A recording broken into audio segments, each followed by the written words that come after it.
تذکرہ امام حسین میں کربلا کے بعد کیا ہوا؟ جب سارے شہید ہو گئے، ان کی لاشوں پر گھوڑے دوڑائے گئے، تو جو لوگ قریب آبادیوں کے لوگ تھے وہ آئے، ان لاشوں کو سمیٹا، کتنوں کو تو انہوں نے دفن کیا اور مولا حسین کو دفن کیا۔ اب بیویاں خیمے میں تھیں، قیدی بنائی گئیں۔ سیدہ زینب فاطمہ زہرا کی سگی بیٹی ہیں، حسین ابن علی کی سگی بہن ہیں، زوجات امام حسین ہیں، بی بی سکینہ ہیں۔ اس خیمے میں چند عورتیں رہ گئیں اور بیمار زین العابدین ہیں۔ یزیدی لشکر کی طرف سے لوگ آئے اور کہا کہ اپنے ہاتھ آگے بڑھاؤ۔ ہاتھ آگے بڑھائے گئے تو ان کو ہتھکڑیاں ڈال دی گئیں۔ رسول اللہ کے گھر والوں کو ہتھکڑیاں ڈال کر باہر نکالا گیا، خیمے اجاڑ دیے گئے۔ بعض روایات یہ بتاتی ہیں کہ خیموں میں آگ لگا دی گئی۔ جب خیمے جل گئے، شام کا وقت تھا، مغرب کے بعد یہ لٹا ہوا تاخت و تاراج قافلہ کوفہ کی طرف جا رہا تھا۔ کربلا سے اب یہ کوفہ جا رہے تھے، لیکن ظالموں نے جتنے شہید ہوئے تھے ان کے سر سنبھال کر رکھے تھے۔ امام حسین ابن علی کا سر لے لیا، عباس علمبردار کا سر لے لیا، اور علی اکبر امام قاسم کے سر کاٹ کر لے لیے۔ سارے سروں کو انہوں نے، اس لیے کہ اس وقت ثبوت پیش کرنے کے لیے سر دکھانے پڑتے تھے کہ ہم نے ان کا قتل کیا ہے۔ اب سروں کو انہوں نے نیزوں میں ڈال دیا اور سروں کو لے کر نیزوں سے چلنے لگے۔ یہ سفر ان کا شروع ہوا، کوفہ کی طرف چلے۔ کیا ہے، ایک بڑی بات مجھے یاد آتی ہے۔ مولا حسین کی ایک کنیز تھی جس کا نام بی بی شیرین بتایا گیا ہے۔ وہ سیدہ فاطمہ زہرا رضی اللہ تعالیٰ عنہ کی بھی خدمت کر چکی ہیں۔ بی بی شیرین، اس کو حضرت امام حسین نے آزاد کر دیا تھا۔ وہ کہتی تھی کہ میں آزاد نہیں ہونا چاہتی ہوں۔ کہا تھا کہ تو بڑھاپے کو پہنچ چکی ہے، تجھے ہم نے آزاد کر دیا۔ اور اس کے بعد مولا حسین نے جب یہ مدینہ طیبہ میں تھے، بی بی شیرین کو کہا تھا کہ تو آزاد ہے، جا۔ بہت سارا مال دیا تھا اور جمع کر کے کہا تھا کہ تو چلی جا، اپنی بقیہ زندگی آرام سے گزار۔ تو کہتی ہے ایک شرط ہے میری، میں اس شرط پر جاؤں گی۔ امام حسین ابن علی نے پوچھا کہ ہم نے تجھے کسی چیز سے روکا نہیں، منع نہیں کیا، کیا چیز تو چاہتی ہے؟ بی بی شیرین نے کہا تھا کہ مولا حسین، بس چاہتی ہوں کہ میں گھر بنا لوں، گھر میں رہوں، ایک بار آپ اپنے قدم رکھ دینا، ہم غریبوں کے گھر پر ایک بار آپ تشریف لے آئیں، میری وہ معراج ہو جائے گی۔ امام حسین نے کہا بس اتنی سی بات، ہم تو غریبوں کے گھر روز جانا پسند کرتے ہیں، ہم روز جانا پسند کریں، جا ٹھیک ہے تیرے گھر ہم آئیں گے۔ اور بی بی شیرین نے کہا نہیں مولا، میری ایک درخواست یہ ہے کہ آپ اپنے خاندان کے ساتھ آئیں گے، اپنے شہزادوں شہزادیوں عورتوں کے ساتھ آئیں گے۔ مولا حسین نے ساری عورتوں سے کہا دیکھو بی بی شیرین کہتی ہے اس کے گھر دعوت ہے، ہم سب آئیں گے۔ اور اس کو بطور مسکراتے ہوئے آپ نے فرمایا بی بی شیرین، ایسا نہ ہو کہ ہم آئیں اور تو پہچان ہی نہ سکے، ایسا نہ ہو کہ تو پہچان ہی نہ سکے۔ قدموں میں گر گئی، کہا کہ میں آپ کے گھر کی کھائی ہوئی، میں آپ کی پروردہ، کبھی آپ کو نہ پہچانوں، ایسا کیسے ہو سکتا ہے؟ وہ خاتون گئی، کوفہ کے قریب ایک چھوٹی سی بستی میں گھر بنایا، بڑا اچھا سا گھر بنایا، اور اس کی بستی والے بھی اس کی بڑی عزت کرتے تھے کہ یہ فاطمہ کے گھر کام کی ہوئی عورت ہے، حسین ابن علی کے گھر کام کی ہوئی عورت ہے۔ وہ ہر گھر میں جاتی تھی، بستی والوں سے کہتی تھی لوگوں دیکھنا میں نے گھر بنایا اور پیغام بھیج دیا ہے، فاطمہ کے لاڈلے شہزادہ رسول امام حسین نے مجھے وعدہ کیا ہے ایک بار وہ میرے گھر تشریف لائیں گے۔ بستی والے کہتے تھے کیا تیری قسمت ہے کہ تیرے گھر مولا حسین آنے کی بات کر چکے ہیں، رسول اللہ کا شہزادہ تیرے گھر آئے گا۔ سب اس کی گاؤں میں بڑی عزت تھی، لوگ کہتے تھے کہ اس کی بات پر حسین آنے والے ہیں۔ ایک بار جیسے ہی بی بی شیرین کو خبر ہوئی کہ امام حسین مدینہ سے مکہ نکل چکے ہیں اور مکہ سے کوفہ آنے والے ہیں، جیسے ہی یہ خبر ملی تو اس نے پیغام بھجوایا اور پھر اپنے گھر کو رنگ و روغن کرنا شروع کر دیا اور کمرے سجائے کہ مولا حسین کا قافلہ آ رہا ہے اور کوفہ جانے والے ہیں اور میرے گھر پر ٹھہریں گے۔ جنگ کی کوئی خبر ہی نہیں تھی۔ گاؤں والوں کو جیسی اطلاع ہوئی، گاؤں کے سارے لوگ اس کے ساتھ مل گئے۔ پورے گاؤں میں سارے لوگ گھروں کی تیاریاں کر رہے تھے اور سب لوگ روز انتظار کرتے بی بی شیریں پہاڑ کے ایک چوٹی پر صبح سے شام تک بیٹھتی، ہر آنے جانے والے قافلے والے کو دیکھتی، جو مکہ سے کوفہ کے لیے آ رہا ہے جا رہا ہے دیکھتی، انتظار کرتی اس میں امام حسین اپنے گھر والوں کے ساتھ آنے والے نہیں آئے۔ کئی دن گزر گئے اور اسی زمانے میں ایک رات ایسی آئی کہ اس کے گھر ایک عورت آئی، کہا بی بی شیریں اٹھو جلدی۔ کہا کیا؟ کہ حاکم بصرہ ابن زیاد کا لشکر بہت بڑا لشکر ہے اور وہ لشکر باہر آیا ہوا ہے، تیرا بڑا گھر ہے، وہ چاہتے ہیں کہ آج کی رات تیرے گھر میں گزارے۔ کہا کون لوگ ہیں، کیوں آئے ہیں؟ کہا سنا ہے کہ ایک باغی نے بغاوت کی تھی اور اس کا سر کچل دیا گیا، اسے مار کر کے اس کا سر لایا گیا ہے اور اسی کو دمشق امیر المومنین یزید کے پاس لے جایا جا رہا ہے۔ بی بی شیریں نے کہا پتہ نہیں کون سا باغی تھا، کس نے بغاوت کی تھی، کس سے جنگ ہوئی تھی، خبر نہیں ہے، بہرحال اگر حاکم کا قافلہ گھر کے دروازے پر کھڑا ہے تو میں دروازہ کھول دیتی ہوں۔ دروازہ اس نے کھولا، بہت سارے رات کا وقت ہے، شہزادوں کے سر نیزوں پر لٹکے ہوئے ہیں، حسین ابن علی کا چہرہ دھول میں اٹا ہوا تھا، زلفیں چہرے پر آئی ہوئی تھیں، بیبیاں سب باندی بنا کر لائی گئی تھیں اور سب جکڑی ہوئی تھیں، چہرے ان کے بالوں سے ڈھاکے ہوئے تھے۔ اس خاتون نے دیکھا اور کہا ہائے ہائے افسوس، قیدی آئے ہیں میرے گھر۔ مولا حسین کہتے تھے قیدیوں کے ساتھ اچھا سلوک کیا جائے، قیدیوں کے ساتھ اچھا سلوک کیا جائے۔ اس نے اپنے گھر میں اندر داخل کیا، جو حاکم جو اس کے سپہ سالار تھے ان سب کو اندر بلایا، رات گزارنے کا مقام دیا، جگہ دیا، اور یہ بیویوں کو صحن کے باہر ہی چھوڑ دیا گیا، ان کو اندر نہیں لایا گیا۔ اور اس خاتون نے کہا ان قیدیوں کو بھی تو لاؤ، میرا گھر کافی بڑا ہے، میں اندر سلا لوں گی۔ اسے اب تک یہ خبر نہیں تھی یہ لٹا ہوا قافلہ ہے کس کا، آخر یہ لٹا ہوا قافلہ کس کا آیا ہے۔ رات کے وقت اس نے کھانا بنایا، سارے فوجیوں نے کھانا کھا لیا، تو بی بی سے کہا ان قیدیوں کو کھانا مت دینا، وہ کھانے کے مستحق نہیں ہیں۔ اس نے چلا کر کے کہا دیکھو ہمارا دستور یہ ہے کہ میں فاطمہ کے گھر کام کر چکی ہوں، وہاں فاقے تو رکھتے تھے لوگ، گھر میں فاقہ تو ہوتا تھا، لیکن باہر آنے والے مہمان کو بھوکا نہیں رکھا جاتا، وہ چاہے قیدی ہوں باغی ہوں جس طرح کے ہوں، مجھ سے جو بن سکے گا میں کھلاؤں گی۔ اس نے کھانے بنائے اور اس کے بعد لے کر کے آئی، اور اس کے بعد کھانا جب سیدہ بی بی زینب کے پاس رکھا تو بی بی زینب نے اپنے دونوں ہاتھ دکھائے جو پیچھے بندھے ہوئے تھے۔ اس خاتون نے بی بی شیریں نے کھولا اور ان کے بالوں سے چہرہ ڈھکا ہوا تھا، اور اس نے کھانا پروسا کہ کھا لو بیویوں کھا لو۔ تو بی بی زینب نے پکار کر کے اپنے بھائی کا نام لیا، یا حسین ابن علی۔ تو بی بی شیریں چونک اٹھی، یہ نام تو کیوں لے رہی ہے؟ یہ نام تو میرے آقا کا ہے جس کی میں باندھی تھی، میں خدمت گزار تھی، یہ نام تو کیوں لے رہی ہے؟ بی بی زینب کہتی ہے بی بی شیریں کیا ہم نے تجھے پہچان لیا؟ بابا نہیں کہتے تھے کسی دن ہم گھر پر آئیں اور تو پہچان ہی نہ سکے؟ یہ جو اونچے نیزے پر سر دکھ رہا ہے یہ تیرے آقا مولا حسین کا سر ہے، اور یہ علی اکبر کا سر ہے، یہ قاسم کا سر ہے۔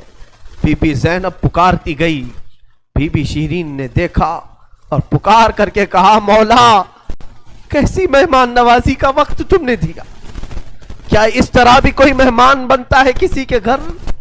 اور یہ کہتی ہوئی غش کھا کر گر پڑی، اس پر پانی ڈالا جاتا، وہ اٹھتی پھر غش کھا جاتی، بے ہوش ہو جاتی۔ سچ کہا تھا مولا حسین نے، اے بی بی شیریں ہم تو وعدہ کیے ہیں آ کر رہیں گے، کہیں ایسا نہ ہو کہ تو پہچان ہی نہ سکے۔ سچ کہا تھا مولا حسین، آپ اس حالت میں میرے گھر آئے کہ میں پہچان نہ سکی، کیونکہ وہم و گمان میں بھی نہیں تھا کہ فاطمہ کے لاڈلے کا کٹا ہوا سر کبھی گھر آ سکتا۔ وہ غش کھا کر کے گر گئی، روایات میں ہے۔ صبح جب اٹھا لوگوں نے، فوجیوں نے اٹھ کر کے دیکھا تو بی بی شیریں کا جسم ٹھنڈا پڑ چکا تھا، اس کی روح نکل چکی تھی۔ غم حسین میں لوگوں کی جانیں چلی گئی۔ یہاں آج دو آنسو ہمارے نکلتے ہیں تو لوگ ہمیں بولتے ہیں، غم حسین میں لوگوں کی روح نکل گئی۔ جو اصلی محبت کرنے والے تھے وہ دنیا سے ہی رخصت ہو گئے۔ مولا حسین کی محبت کرنے والی بی بی شیریں دنیا میں نہیں رہی۔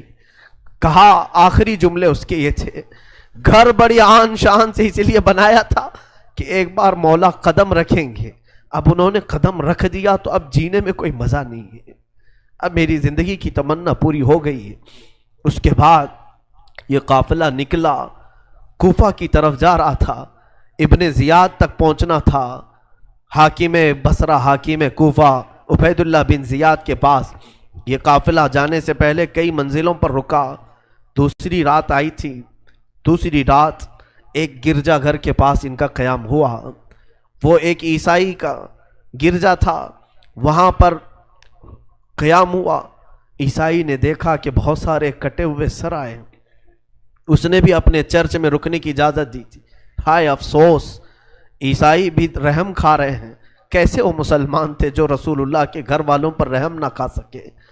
عیسائی نے وہاں پر رکنے کی اجازت دی۔ اس کے بعد کہا، رات کو اس نے کہا کہ یہ جو سروں پر، یہ جو نیزوں پر سر ہیں، کیا یہ ہمیں ایک رات کے لیے دو گے؟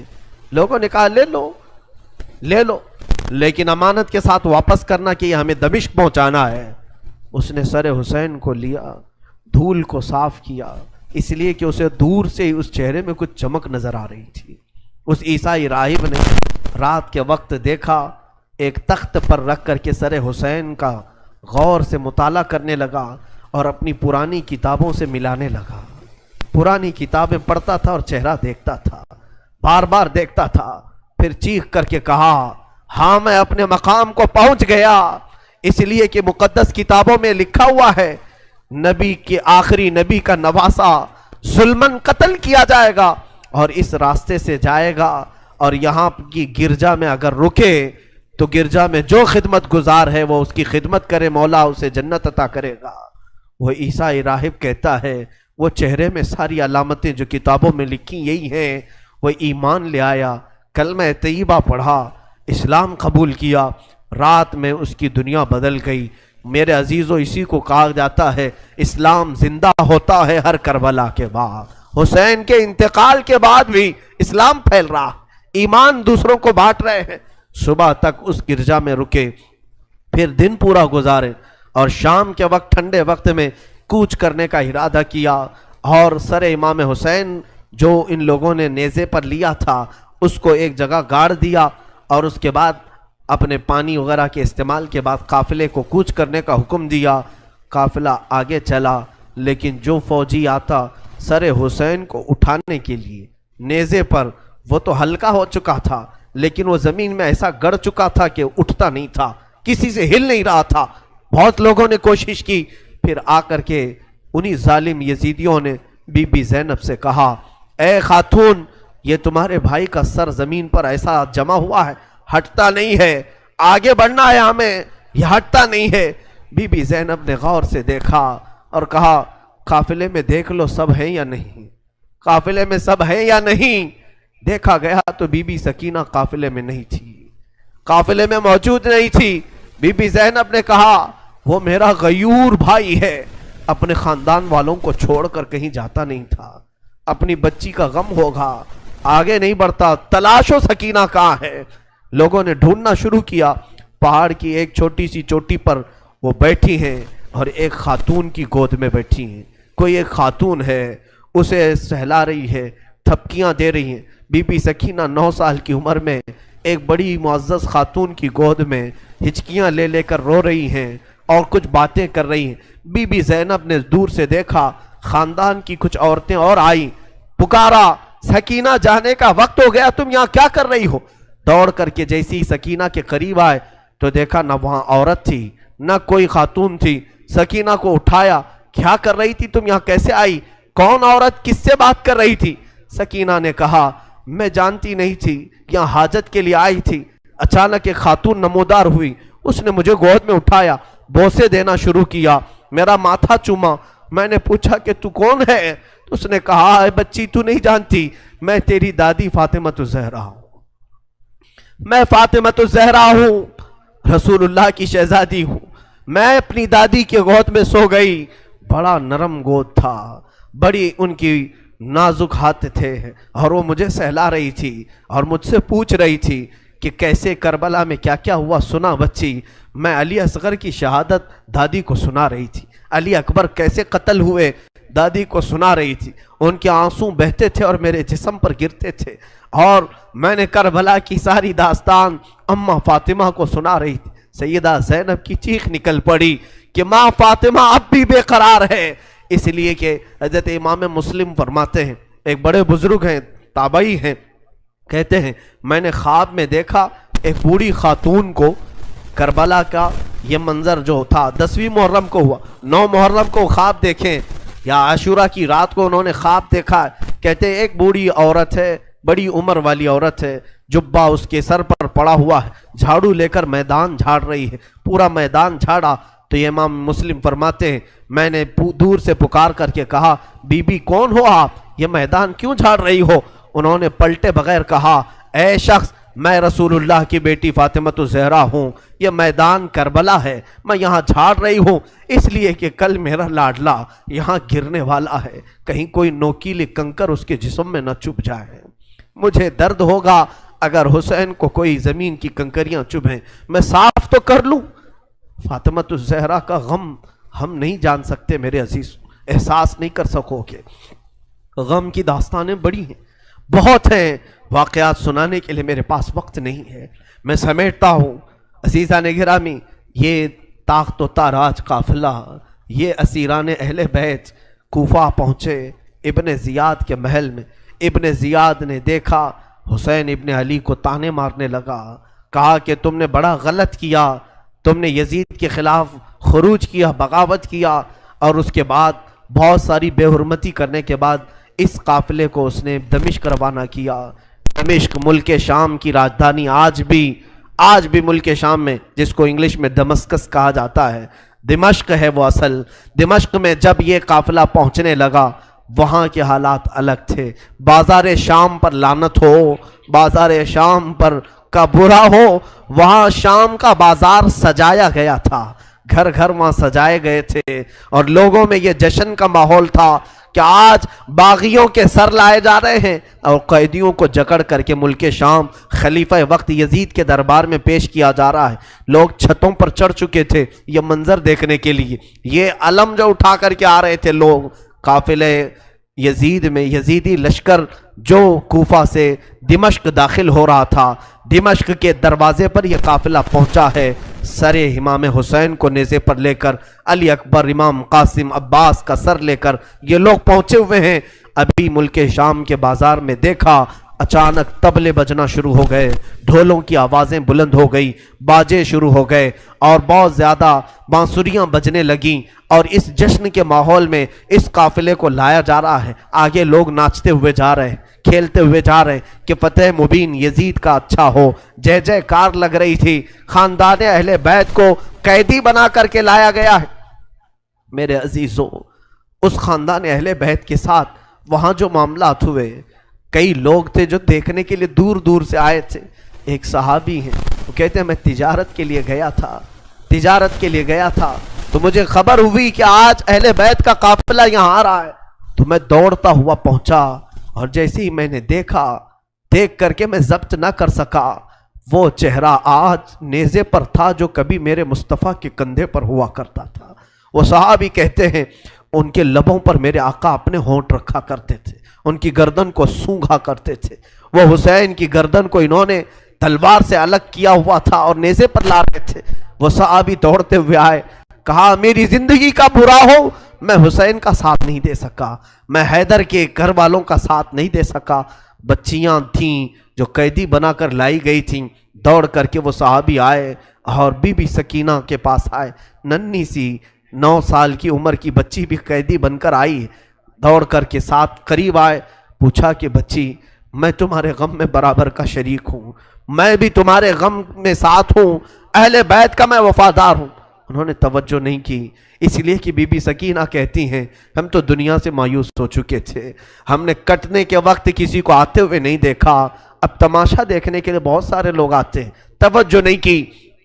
اس صحابی رسول نے آگے بڑھ کر کہا کہ اے سکینہ میں تجھے جانتا ہوں، تو حسین کی بیٹی ہے، تو فاطمہ کی لاڈلی ہے، تو شیر خدا کے گھر کی شہزادی، بتا کوئی حاجت ہو، کچھ کھانا پانی کوئی چیز۔ اللہ اللہ یہ بھوکے اور پیاسوں نے کبھی کھانا کسی سے نہیں مانگا. پوری داستان کربلا سننا, کبھی انہوں نے روٹی نہیں مانگا, ہاں پانی ضرور مانگا ہے. پانی مانگنا انسانیت کے لیے عیب نہیں, روٹی مانگنا محتاجی کی علامت ہو سکتی ہے. بی بی سکینہ نے کہا کہ بڑی حاجتیں پوچھ رہے ہو, کیا میری حاجت پوری کرو گے؟ کہا بتاؤ بچی, میں اپنی طرف سے جو ہو سکے کروں گا, میرے پاس پیسے ہیں, مال ہے, میں اس سے جو چاہے کروں گا. بی بی سکینہ نے صرف ایک درخواست کی کہ میرے نانا کے صحابی, بس اتنا کام کر لو کہ یہ جو اونچے نیزے پر میرے بابا کا سر ہے, حسین ابن علی کا, اس سر کو تھوڑا آگے بڑھا دو. یہ جو جلوس میں جا رہا ہے آگے بڑھا دو. ہمارے گھر کی بچیاں غور سے سنیں, میرے گھر کی عورتیں کان کھول کر کے سنو. 9 سال کی بچی کیا خواہش ظاہر کر رہی ہے. کہا اگر وہ نہیں بڑھتے ہیں تو انہیں پیسے دے, وہ انعام دے کر آگے بڑھاؤ. اس صحابی نے پوچھا کہ اس سر کو تمہارے قریب رہنا اچھا ہے, تمہارے قریب رہنا اچھا ہے, آگے کیوں بڑھانا چاہتی ہو؟ بی بی سکینہ نے کہا اس لیے کہ لوگوں کا جلوس بابا سر کو دیکھنے کے لیے آ رہا ہے, اور سارے دیکھنے. قیدی بنا کر کے لائے گئے تھے بیمار زین العابدین حسین ابن علی رضی اللہ تعالیٰ عنہ کے شہزادے, وہ قیدی بنا کر لائے گئے تھے. ایک صحابی وہاں پر حاضر ہوئے, کہا کہ کوئی حاجت ہو تو بیان فرمائیں, ہم آپ کے غم میں شریک ہیں. حضرت امام زین العابدین نے کوئی توجہ نہیں کی, یہاں تک کہ ایک سپاہی یزید کا ایسا تھا جو تھیلا بھر کر کے پتھر لے کر چل رہا تھا, تھیلا بھر کر پتھر لے کر چل رہا تھا, اور وہ باہر کھڑے ہوئے لوگوں میں پتھر بانٹتا تھا کہ کچھ پتھر تم لوگ برسا ہو. ملک شام میں جانے کے وقت کچھ لوگ وہاں صدقے کی کھجوریں پھینک رہے تھے اس اہل بیت کے گھرانے پر, اور کچھ لوگ پتھر برسا رہے تھے. یزید کے یہ مخالف لوگ ہیں, باغی لوگ ہیں, ان کے دلوں میں یزید کی محبت تھی, بنو امیہ کے وفادار لوگ تھے. اس قافلے پر کچھ لوگوں نے پتھر برسائے, وہ قافلہ اب اور کتنے زخم اٹھاتا, اب ان کو چھوڑا کیا تھا, لوگوں نے سارے زخم تو دے دیے تھے. امام زین العابدین نے اس صحابی سے کہا کہ دیکھو یہ پتھر برسا رہے ہم پر.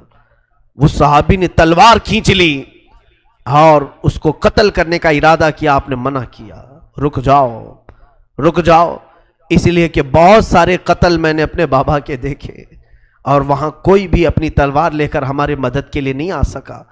امام زین العابدین کا یہ لٹا ہوا قافلہ یزید کے دربار میں لایا گیا, اور سر امام حسین کو ایک تشت میں رکھ کر پیش کیا گیا. یزید اپنے ہاتھ میں چھڑی لے کر مولا حسین کے لبوں پر مارتا تھا اور کہتا تھا حسین تمہاری جوانی ختم ہو گئی, کاش تم میری بیعت کر لیتے تو تم زندگی سے ہاتھ نہیں دھوتے, اور کبھی میں نہیں چاہتا کہ تمہارا قتل ہو جائے. اس نے جھوٹے الفاظ میں لوگوں کو اس طرح ورغلایا. سیدہ زینب نے وہاں پر ایک جرأت مندانہ خطبہ دیا تھا, مولا حسین کی سگی بہن یزید کے دربار میں خطبہ دی تھی, اور اس کے بعد پھر یہ اسیران اہل بیت کو یہاں ملک شام میں چند دن ٹھہرایا گیا اور آزاد کیا گیا. مدینہ طیبہ کے لیے رخصت کرنے کا حکم ہوا. یہ لٹا ہوا قافلہ مدینہ آیا. اللہ اللہ, مدینے کو جب یہ لوگ پہنچے, اہل مدینہ کہتے ہم کو وہ شہادت کی خبر پہلے سے مل گئی تھی, کربلا میں مولا حسین کا قتل ہو چکا ہے, خاندان اہل بیت کے ساتھ برا سلوک ہوا ہے. پورا مدینہ سرحد پر آ کر کھڑا ہو گیا تھا. مدینے کے باہر انتظار میں وہاں ننھی سی سغرا بھی تھی, مولا حسین کے کچھ گھر والے بھی تھے, وہ انتظار میں تھے. جیسے ہی لوگ مدینہ طیبہ میں داخل ہونے لگے, بیویوں کو دیکھ کر مدینے والے چیخ پڑے, سارے مدینے والے زاروں قطار رونے لگے. سیدھا یہ قافلہ آیا بارگاہ رسول میں, مصطفیٰ صلی اللہ علیہ وسلم کی قبر انور کے پاس پہنچ گیا, اور پھر بی بی زینب وہاں کھڑے ہو کر شروع سے لے کر اخیر تک کی داستان میرے آقا کو سنانے لگی. یا رسول اللہ, آپ کا دوش پر سوار ہونے والا شہزادہ, آپ کا محبوب نظر حسین بڑے زخموں سے چور چور تھا. یا رسول اللہ, وہ کربلا میں لاشیں اٹھاتا رہا, پیاسا رہا, بھوکا رہا. مدینے کے لوگ کہتے ہیں پورا مدینہ صرف زندگی میں 2 مرتبہ سب سے زیادہ رویا ہے. ایک اس وقت جب میرے آقا کی وفات ہوئی تھی, جب میرے آقا کی وفات ہوئی تھی. دوسرا اس وقت جب اہل بیت کا قافلہ مدینے میں لٹ کر داخل ہوا تھا، سارے غموں سے نڈھال تھے، ہر کوئی پریشان حال تھا۔ بی بی سغرا ننھی سی تھی، 6 سال کی تھی، بار بار لپٹ کر کے بی بی زینب سے کہتی ہیں وہ ننھا بچہ کہاں ہے علی اصغر جس کے ساتھ میں کھیلتی تھی، وہ کہاں ہے، فلاں کہاں ہے۔ بچی کے دماغ میں جتنے یاد تھے سب کو پوچھا کرتی تھی۔ بی بی زینب کہتی ہیں ہر ایک کے جواب میں جب میں کہتی تھی وہ بھی انتقال کر گئے، وہ بھی انتقال کر گئے۔ بی بی سغرا پوچھتی تھی کیا کربلا میں موت سستے میں ملتی ہے؟ جہاں آپ لوگ گئے تھے موت بہت سستی ہے، اتنوں کو کیسے آپ نے موت کے گھاٹ اتار دیا؟ بی بی زینب کے پاس کوئی الفاظ نہیں تھے۔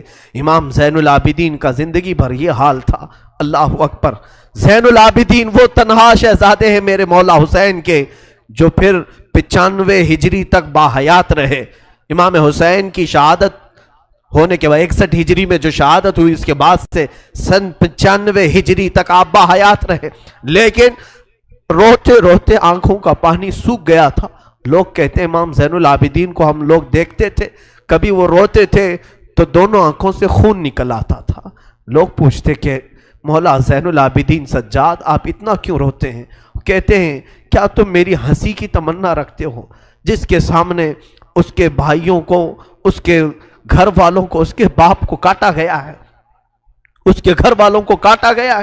امام زین العابدین کا حال یہ تھا کہ امام زین العابدین شہر میں جا رہے تھے اور قصاب گوشت بیچنے والا دکان میں بیٹھا ہے، گوشت بیچ رہا ہے۔ جیسے ہی وہ قریب آنے لگے اس نے جلدی سے گوشت کے اوپر چادر ڈال دی، گوشت چھپا دیا۔ لوگ جو گوشت خریدنے والے کھڑے تھے انہوں نے پوچھا کہ بندے تو کیوں گوشت چھپا رہا ہے؟ کہا زین العابدین آ رہے ہیں، وہ ابھی یہاں کھڑے ہوں گے اور گوشت دیکھ کر کے رونا شروع کر دیتے ہیں، گوشت دیکھ کر کے رونا شروع کرتے۔ کہا ایسا کیوں کرتے ہیں؟ کہتے ہیں جب بھی وہ میری دکان کے پاس یہ کچا گوشت دیکھتے ہیں تو کہتے ہیں کہ میرے بھائیوں کا گوشت ایسے ہی کاٹا گیا تھا اور ادھیڑا گیا تھا۔ زندگی بھر وہ گوشت کی دکان کے پاس کھڑے ہوتے تو ان کی آنکھیں بہہ جاتی۔ اور اس کے بعد ایک روایت یہ بھی ملتی ہے کہ قربانی کے دن تھے، مولا زین العابدین ایک جگہ سے گزر رہے ہیں، ایک قصائی بکرے کو لٹایا ہے اور جلدی سے اس پر چھری چلائی جا رہی تھی۔ امام زین العابدین دور سے کھڑے ہو گئے، کہا اے قصائی تو نے بکرے کو لٹایا، پانی پلایا کہ نہیں پلایا؟ وہ کھڑا ہوا، کہا اے امام زین العابدین ہم مسلمان ہیں، جانوروں کو کاٹتے ہیں تو پہلے پانی پلا کے کاٹتے ہیں۔ امام زین العابدین نے کربلا کی طرف منہ کیا، کہا مولا حسین مسلمان جانوروں کو پانی پلا کے کاٹتے ہیں، جانوروں کو پانی پلا کے کاٹتے ہیں، مگر اہل بیت کے کسی شہزادے کو ایک گھونٹ بھی پانی نہیں پلایا گیا اور انہیں ویسی ہی پیاسا شہید کیا گیا ہے، پیاسا کاٹا گیا ہے۔ امام زین العابدین کی پوری زندگی ایک ایک چیز کو دیکھتے تو رونے لگ جاتے تھے کہ کربلا میں یہ چیز نہیں تھی، یہ چیز نہیں تھی۔ ایک وقت ایسا بھی آیا، کوفہ کا گورنر ابن زیاد، یہ اب اس کے برے دن شروع ہو چکے تھے۔ میں پھر دوسری تقریر میں عرض کروں گا، ظہر کی اذان انشاءاللہ تقریر کے بعد ہوگی۔ آج سارا مجمع یہاں پر ہے اور انشاءاللہ بغیر نماز پڑھے ہم تو یہاں سے جائیں گے نہیں، اور اذان لوگوں کو جمع کرنے کے لیے ہوتی ہے، جو آلریڈی جمع ہیں پھر انہیں کیا جمع کیا جائے۔ اذان تو ہم دیں گے انشاءاللہ، صبر کریں۔ یہ وقت شہادت کا ہے، یہ وقت کربلا کی یاد کا ہے۔ مولا حسین کے یہ شہزادے امام زین العابدین رضی اللہ تعالیٰ، زندگی بھر آپ کے حالات یہ تھے کہ کبھی کچا گوشت دیکھیں تو رو پڑے، کسی جانور کو ذبح ہوتے دیکھیں تو رو پڑے۔ ایک بار امیر کوفہ ابن زیاد، اب امیر مختار نام کا ایک شخص جو بدلہ لینے کے لیے بعد میں اٹھ کھڑا ہوا، بعد میں کوفہ میں ایک ایسا شخص ظاہر ہوا جس کا نام مختار ثقفی تھا، اس نے اعلان کیا کہ میں قاتلان حسین کا بدلہ لوں گا، اور اس نے اٹھ کر کے کچھ اہل بیت سے محبت کرنے والوں کو اپنے قافلے میں جمع کیا، اور یہ قافلہ بڑھتا گیا یہاں تک کہ خون حسین کا بدلہ لینے کے لیے یزید کی موت کے بعد اس نے ہر ایک کو تلاشنا شروع کیا، شمر کو ڈھونڈا، اس کو قتل کیا، اور اس کے بعد عمرو بن سعد کو ڈھونڈا، اسے قتل کیا، عبید اللہ بن زیاد جو کوفہ کا حاکم تھا، جو جڑ تھا اس فساد کا، اسے ڈھونڈا، اور اس کے بعد 22,000 کا جو لشکر تھا اس میں سے کسی ایک کو بھی اس نے زندہ نہیں چھوڑا، ایک کو بھی نہیں۔ جتنے وہاں شریک تھے سب کو قتل کیا، سب کو قتل کیا، اور 22,000 کو قتل کرنے کے بعد مختار ثقفی نے یہ اعلان کیا ابھی میں نے حسین کی ایک انگلی کا بھی بدلہ نہیں لیا، میں حسین ابن علی کی ایک انگلی کا بھی بدلہ نہیں لیا۔ یزید خائب و خاسر ہو کر مر گیا، اور یزید کی سب سے بڑی ذلت تو یہ ہے، یزید کے بعد اس کا بیٹا معاویہ تخت پر بیٹھا، پہلے دن خلیفہ بنا کر اسے بٹھایا گیا، اس کے بعد 6 مہینے تک وہ گھر سے باہر ہی نہیں آیا، 6 مہینے کے بعد سیدھے لاش باہر آئی بیٹے کی، وہ 6 مہینے کبھی تخت پر نہیں بیٹھا یزید کے۔ لوگ کہتے تھے کہ معاویہ آپ یزید کے جانشین ہیں، وہ نیک شہزادہ تھا، دیکھیں اللہ کی مصلحت کیسی، صحابی کے پیٹ میں یزید پیدا ہوا، یزید کے پیٹ میں معاویہ، پھر اچھا شہزادہ پیدا ہوا، نیک تھا۔ اس نے کہا، لوگ جب کہتے تخت پر بیٹھ جائیے تو اس نے اس تخت کی طرف دیکھ کر کے تھوک دیا اور کہا اس تخت پر بیٹھوں جس پر شہزادہ رسول کا خون لگا ہوا ہے، اس تخت پر بیٹھوں جو تخت حسین ابن علی کے گھر والوں سے رنگا ہوا ہے، کبھی اس تخت پر نہیں بیٹھا۔ اس کی یزید کی سب سے بڑی ذلت تو اسی پہ ہے کہ اس کا خود کا بیٹا اس کے تخت پر تھوک دیا، نہیں بیٹھ سکا۔ لیکن حسین کا چرچا آج بھی ہے، حسین کے شہزادے گلی کوچوں میں ہر جگہ ہے، سادات کی خوشبو تم محسوس کرو گے آج بھی۔ حسین ابن علی کے یہ صاحبزادے زین العابدین جہاں پر رہ رہے تھے خیمے میں، تو ایک مرتبہ ایسا ہوا کہ ابن زیاد جان بچاتا ہوا بھاگتا ہوا نکل آیا، کیونکہ مختار ثقفی اس کے پیچھے لگ گیا تھا، اپنے سواریوں کو دوڑا دیا تھا اس کے پیچھے، کہ عبید اللہ بن زیاد جہاں بھی ملے اسے پکڑ کر کے لاؤ، اسے پکڑ کر کے لاؤ۔ تو سب اس کے پیچھے لگ گئے، مختار ثقفی کے ڈر سے عبید اللہ بن زیاد جان بچاتا ہوا بھاگتا ہوا ایک خیمے میں آیا، وہ خیمہ کسی اور کا نہیں امام زین العابدین کا تھا۔ وہاں پر پہنچ گیا، آپ قرآن پاک کی تلاوت میں مصروف تھے، مختار ثقفی کے ڈر سے آنے والا یہ عبید اللہ بن زیاد ہانپ رہا تھا، کانپ رہا تھا۔ امام زین العابدین نے سر اٹھا کر کے دیکھا، کیا بات ہے؟ کہا پیاس کی شدت ہے، اگر تمہارے پاس پانی ہو تو پلاؤ۔ امام زین العابدین نے فوراً کھٹوری بھری اور پانی دیا، اس نے پانی پیا اور پھر کہا اور پانی ملے گا، انہوں نے اور ایک کھٹوری بھری اور پھر پانی پلایا، اس نے پیا، 3 کھٹوریاں پانی پیا۔ عبید اللہ بن زیاد یہ سوچنے لگا شاید امام زین العابدین نے مجھے پہچانا نہیں ہوگا، اس نے کہا آپ مجھے نہیں پہچانے ہوں گے شاید۔ آپ نے چہرہ اٹھایا تو آنکھوں میں خون تھا، آنکھوں میں خون تھا۔ کہا اے ظالم، تجھے نہیں پہچانوں گا؟ تیری وجہ سے میرا پورا گھرانہ لٹ گیا، میرا پورا خاندان تو نے تباہ کیا، بھوکا اور پیاسا کربلا میں تڑپایا، تجھے نہیں پہچانوں گا؟ تو عبید اللہ بن زیاد بدبخت نہیں ہے؟ تو اس نے کہا جب آپ نے پہچانا تو پانی پلا رہے ہو۔ امام زین العابدین نے کہا جو تو نے ہمارے ساتھ سلوک کیا وہ تیری فطرت تھی، اور ہم نے جو سلوک کیا ہے یہ اہل بیت کی فطرت ہے، یہ اہل بیت کی شان ہے، ظالموں کے ساتھ بھی پانی پلانے کا سلوک۔ اسی لیے میرے عزیزو، آج اگر ہمیں کچھ آس ہے، امید ہے، تو رسول کے انہی شہزادوں سے، کہ ہماری برائیاں 1000 ہوں گی لیکن مجھے امید ہے کہ ان حسین ابن علی کے شہزادوں سے اگر قیامت کے دن ایک بار ہم کہہ دیں گے پانی، تو امید ہے کہ یہ اپنے نانا کے حوض کوثر سے ہمیں پانی ضرور پلائیں گے۔ تذکرہ کرو حسین کا، تذکرہ کرو اہل بیت کا اور علی کے شہزادوں کا، یقیناً حوض کوثر پر انہی کا قبضہ ہے۔ میرے آقا صلی اللہ تعالیٰ علیہ وسلم اپنے ہاتھ سے جسے چاہیں گے پانی پلائیں گے، ان کے گھر والوں کو ستا کر کے تم پانی قیامت کے دن کس منہ ہوگے، پیاس بجھاؤ گے؟ امام زین العابدین نے اس وقت بھی پانی پلایا۔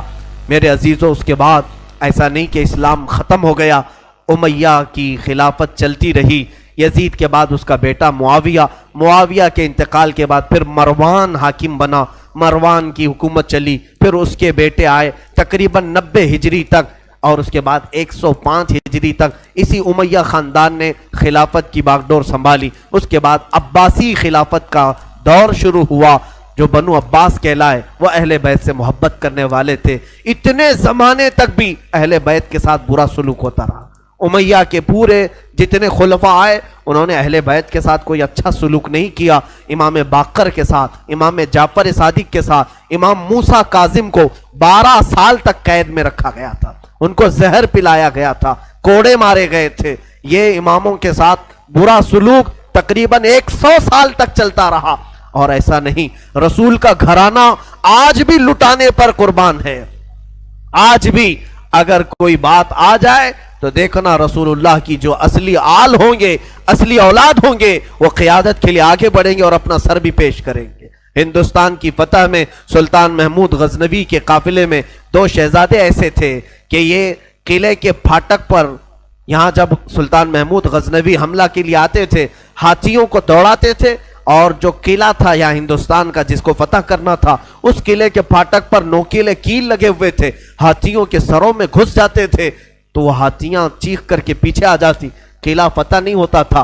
رات کو خواب میں محمود غزنوی نے دیکھا حضور پاک صلی اللہ علیہ وسلم تشریف لائے.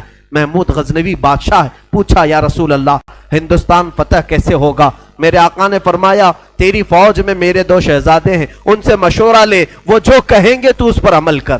صبح اٹھا تو فوج میں دیکھا تو 2 آل رسول تھے، 2 نوجوان تھے. حاضر ہوا، کہا آپ میری فوج میں ہیں، میں نہیں جانتا تھا، آپ مجھے مشورہ دیں کہ کیا کرنا ہے. جانتے ہو دونوں شہزادوں نے کیا مشورہ دیا؟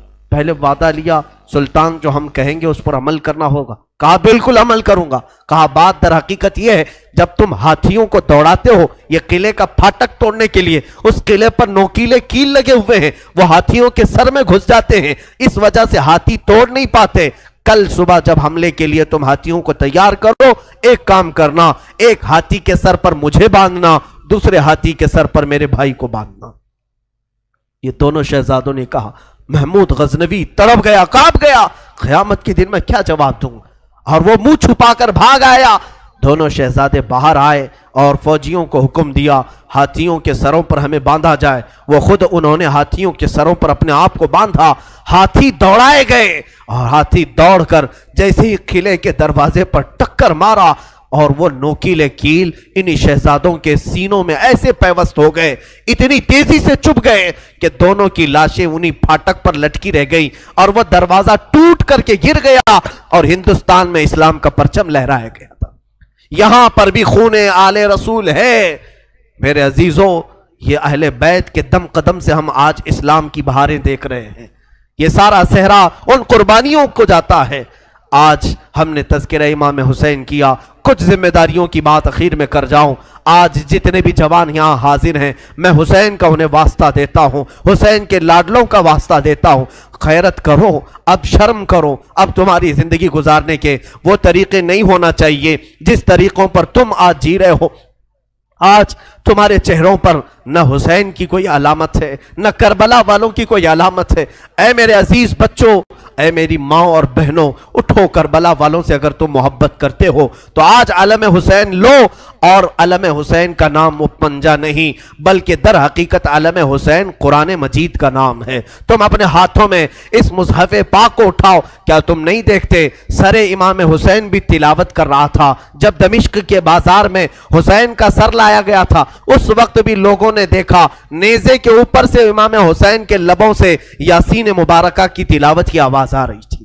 وہ حسین کٹے ہوئے سر سے بھی جب تلاوت کر سکتے ہیں، تم کیوں تلاوت نہیں کرتے؟ آج قرآن کیوں نہیں پڑھتے؟ قرآن کو کیوں ہاتھ نہیں لگاتے؟ آج ہمارے گھروں میں جو اندھیرا ہے یہ قرآن نہ پڑھنے کی وجہ سے. میرے آقا نے سچ فرمایا کہ تم اپنے گھروں کو قبرستان نہ بناؤ.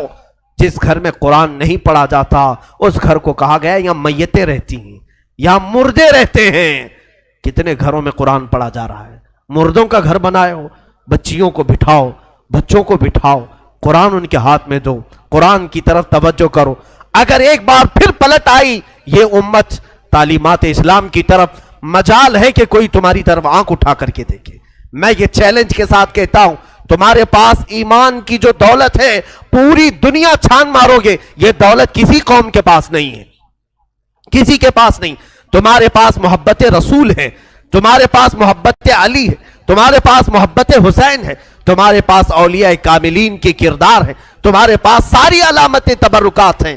تم کیوں پیچھے ہو؟ تمہارا پیچھے رہنا تو افسوس کی بات ہے. آج لوگ تمہیں بزدل بنا رہے ہیں، آج لوگ تمہارے اوپر خوف کا ماحول طاری کیے ہوئے، ڈر کا ماحول طاری کیے ہوئے.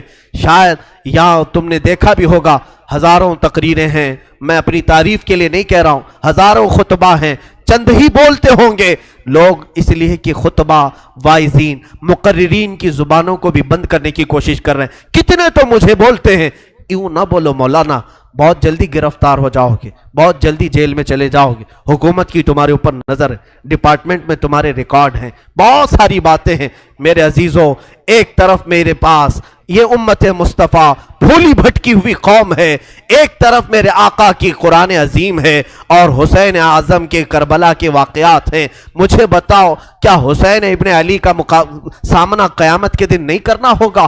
کیا ہم جیسوں کو پکڑ کر قیامت میں نہیں پوچھا جائے گا مولا نے تجھے زبان دی تھی، مولا نے تجھے قرآن کا علم دیا تھا، رب نے تجھے حدیثیں عطا کی تھی، تو نے اپنے حبیب کی امت کے ساتھ کیا سلوک کیا؟ کیا تو انہیں سبحان اللہ اور نعروں میں ہی سلا دیا کرتا تھا؟ اگر قیامت کے دن مجھے یہ سوال ہوگا میں کیا جواب دوں گا؟ اس لیے میں یہ بہتر سمجھتا ہوں حق بولنے پر اگر گرفتاری ہو جائے تو میری گرفتاری کوئی معنی نہیں رکھتی، اس لیے کہ مجھ سے کئی لاکھ درجہ گنا بہتر امام زین العابدین جب گرفتار کیے جا سکتے ہیں اور مولا حسین کے گھر والوں کو قیدی بنایا جا سکتا ہے تو ہماری لاکھوں زندگیاں ان کی قید پر قربان ہوں. ہمیں قید سے ڈر نہیں ہے، ہمیں کوئی گرفتاری سے خوف نہیں ہے، اور ہماری زبانوں کو خریدنے کی کوشش بھی نہ کرو، ہمارے الفاظ کو خریدنے کی کوشش نہ کرو. اے مسلمانوں، میں جو بول رہا ہوں ایک بات یاد رکھنا، اگر لوگوں میں بدگمانی ہے میرے متعلق، بدگمانی کرتے ہوں پیسوں کے لیے، مال کے لیے، یا میں اپنی فیلڈ بنانے کے لیے بول رہا ہوں، تم خام خیالی میں ہو. انشاءاللہ میں کس مقصد سے بول رہا تھا اور تم کس مقصد سے سن رہے تھے، آج میں صفائی نہیں دوں گا، کل بروز قیامت رسول اللہ کے سامنے فیصلہ ہو جائے گا، قیامت کے دن فیصلہ ہو جائے گا انشاءاللہ. میرا وجدان یہ کہتا ہے میں کہاں کھڑا رہوں گا اور تم کہاں کھڑے رہو گے، یہ قیامت کے دن ہی پتا چلے گا، قیامت کے دن پتا چلے گا. اگر میری بات آج آپ تک پہنچتی ہے تو عمل کی طرف آؤ، ہیلے بہانے نہ کرو. مجھے مارنا ہے مار لو، مجھے کوسنا ہے کوس لو، دو چار گالیاں مجھے دے لو اگر دل ٹھنڈا ہوتا ہے. میرے اخلاق برے ہیں، میرے اعمال برے ہیں، ہو سکتا ہے میں نکما ہوں، ہو سکتا ہے میں کم علم ہوں، ساری باتیں مجھے منظور ہیں، لیکن جس چیز کی طرف میں تمہیں دعوت دے رہا ہوں وہ دعوت کو ہلکا مت سمجھو، اس بیان کو ہلکا نہ سمجھو. میں تو تمہیں محبت رسول کی طرف بلا رہا ہوں، میں تمہیں مولا حسین کے کردار کی طرف بلا رہا ہوں. اسے تو نہ کوسو، میں کمتر ضرور ہوں لیکن جس کی دعوت دے رہا ہوں وہ دعوت کمتر نہیں ہے، وہ دعوت ہلکی نہیں ہے. آؤ، میں ہزاروں نوجوانوں کی آج زندگیوں کو دیکھ رہا ہوں، تمہارے ہاتھوں میں آج دنیا نے کیا پکڑایا ہے؟ گندے نغمے، گندے موبائل کی فحش تصویریں. تم اسی کو دیکھ کر رات گزار رہے ہو، اسی سے صبح کر رہے ہو، تمہارے کان نغمے سن کر سوتے ہیں اور گانوں کی دھن پر صبح کرتے ہو. یہی اخلاق کل قیامت میں مولا حسین کے سامنے تم کھڑے ہوں گے. حشر کے دن تمہیں رسول اللہ کے سامنے کھڑا ہونا ہے، ان کے بچوں کے ہاتھ میں. ارے 11 سال کا بچہ جب تلوار اٹھایا تھا، تم اپنا موبائل اٹھا کر کے اس کو دکھاؤ گے؟ میں نے جوانی میں موبائل اٹھایا ہے، انہوں نے تلواریں اٹھائی تھی، کس لیے؟ امت مصطفیٰ کی حمایت کے لیے، شریعت طاہرہ کی حفاظت کے لیے. اس لیے میرا آخری یہ میسج ہے کہ اٹھو وہ گرنا حشر نہ ہوگا پھر کبھی، دوڑو کہ زمانہ چال اپنی چل گیا، قوت عشق سے ہر پست کو بالا کر دو، دہر میں نام محمد سے وجالا کر دو، کی محمد سے وفا تو نے تو ہم تیرے ہیں، یہ جہاں چیز ہے کیا لوح و قلم تیرے ہیں. اقبال نے سچ کہا تھا، نہیں تیرا نشیمن قصر سلطانی کے گنبد پر، تو شاہین ہے بسیرا کر پہاڑوں کی چٹانوں پر. آج تم جہاں جی رہے ہو یہ تمہارا مقام نہیں، یہ تمہاری جگہ نہیں. اور عورتوں سے، بچیوں سے گزارش ہے، ارے اس ننھی سکینہ کو دیکھو جس نے قیدی حالت میں بھی اپنے پردے کی فکر کی ہے، اپنے دوپٹے کا خیال کیا ہے. تمہیں آج ساری آسائشیں، ساری نعمتیں ملی ہیں اور بازار میں مٹک مٹک کر کے چلنا، لوگوں کو اپنی زینت کی طرف دعوت دینا، اپنے جسموں کو آشکار کرنا، کیا یہ سکینہ کے اخلاق ہو سکتے؟ فاطمہ کے گھر کے اخلاق ہو سکتے؟ بچیاں توبہ کرو، تمہارا جسم شیطان آوارہ کرنا چاہتا ہے. تم نے اگر اپنے جسم کی نمائش کی، لوگوں کی توجہ اور ان کی آنکھیں اپنی طرف مبذول کرنے کے لیے، قسم رب ذوالجلال کی تمہارے جسم کی چمڑیاں فرشتے اس طرح سے چھیلیں گے، اس طرح سے کہ حدیث پاک میں ملتا ہے 1 گھنٹے میں 70 بار چمڑی بدلی جائے گی. ایک گھنٹے میں 70 بار. ذرا بلیڈ سے چمڑی نکال کر کے دیکھنا, پتا چلے گا چمڑی ادھیڑنے کی سزا کیا ہوتی. اگر تم نے اپنے عورتوں کی حفاظت نہیں کی, اپنے سطر کی حفاظت نہیں کی, بڑی سزا میں گرفتار ہو جاؤ گے, بہت بھیانک عذاب میں گرفتار ہو جاؤ گے. قیامت کے منظر کو اب چندہ ضرورت نہیں کہ میں اپنی بات کو طویل کروں, میں صرف میسج یہی دینا چاہتا تھا. آج قرآن کو پھر سے عام کرو, آج عہد کر کے اٹھو کہ شریعت مصطفیٰ کو پھر سے ہم قائم کر کے دکھائیں گے. اذانیں ہوں گی تو اپنے کاموں میں نہیں, ہم مسجدوں میں سر جھکانے کے لیے آئیں گے, اس لیے کہ مولا حسین تلواروں کی جھنکار میں جب سجدہ کر سکتے ہیں تو آج ہمیں نعمتوں میں اللہ کھلا رہا ہے, پلا رہا ہے, سلا رہا ہے. کیوں ہم بستر چھوڑ کر ایک بار مسجد نہیں آ سکتے؟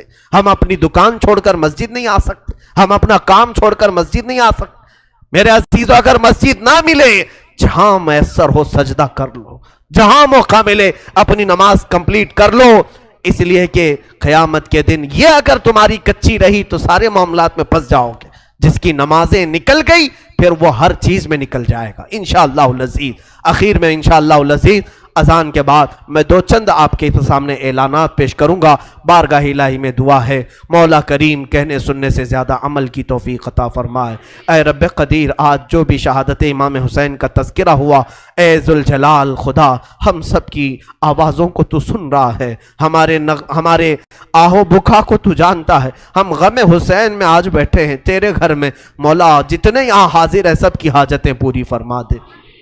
مولا جتنے سن رہے ہیں, خواتین, بچے, بچیاں دور دراز سے جو اس پروگرام کو سن رہی ہیں, شامل ہیں, مولا ان سب کو بھی ہم دعاؤں میں شامل کرتے ہیں. مولا حسین کی برکتیں ان سب کو بھی عطا فرما. اے اللہ, آج عاشورہ کا دن ہے, اے کریم خدا, آج تیری رحمتیں اترتی ہیں, تو بندوں سے راضی ہوتا ہے. حسین کے خون کا واسطہ, علی اصغر کے خون کا واسطہ, ہم گناہوں سے توبہ کرتے ہیں. مولا ہم سب کو سچی توبہ نصیب فرما, گناہوں سے بیزاری عطا فرما, گناہوں کے مرض سے شفا عطا فرما, ہمیں آنکھوں کی حیا عطا فرما, زبان کی طہارت عطا فرما, دل کو وسوسوں سے بچا لے, ہمارے ہاتھوں اور پیروں کو غلط کاموں سے محفوظ فرما لے. اے کریم خدا, ہماری بچیوں کو بے آبرو ہونے سے بچا لے, ان کے جسموں کو ان کے سطر کی تو حفاظت فرما. اے کریم خدا, پورے ہندوستان میں امن و امان عطا فرما, اسلام و سنیت کا بول بالا فرما, کفار و مشرکین کے برے منصوبوں کو خاک میں ملا دے. اے رب قدیر, تیرا احسان ہے تو نے ہمیں اسلام پہ پیدا کیا, تیرا احسان ہے تو نے امت محمدیہ میں بنایا, تیرا احسان ہے تو نے ہمیں علی اور حسین کے گھر والوں کے تذکرہ کرنے والوں میں پیدا کیا. اے مولا, یہ محبت حسین ہماری زندگی کی آخری سانس تک ہماری زندگی میں عطا فرما. اے رب ذوالجلال, اس مسجد پاک میں بچے, جوان, بوڑھے جتنے حاضر ہیں, جو جس پریشانی میں مبتلا ہے, مولا تو بہتر جانتا ہے, سب کی پریشانیاں دور فرما. اس پورے محلے پر مولا, ہمارے آس پاس جتنے گھر ہیں, اس پورے محلے پر زمینی آسمانی بلاؤں سے تو حفاظت فرما, غیب سے برکتوں کا نزول فرما. اے خلاق العالمین ارحم الراحمین, تیرے دربار میں صرف اتنی التجا ہے, اگر ہماری زندگی باقی رہی, ان آنکھوں کو ایک بار تیرے حبیب پاک کے چہرے کی زیارت نصیب فرما. مولا حسین کے چہرے کی زیارت نصیب فرما. مولا بغداد, کربلا اور مدینہ طیبہ کی زیارت نصیب فرما. ہم سب کو حج مقبول نصیب فرما. ہماری دعاؤں کو رسول کریم صلی اللہ علیہ وسلم کے نالین پاک کے صدقے قبول فرما. ان اللہ وملائکتہ یصلون علی النبی یا ایھا الذین آمنوا صلوا علیہ وسلموا تسلیما. اللهم صل على سيدنا ومولانا محمد معدن الجود والكرم وآله وأصحابه الكرام وابنه الكريم وبارك وسلم. سبحان ربك رب العزة عما يصفون وسلام على المرسلين والحمد لله رب العالمين.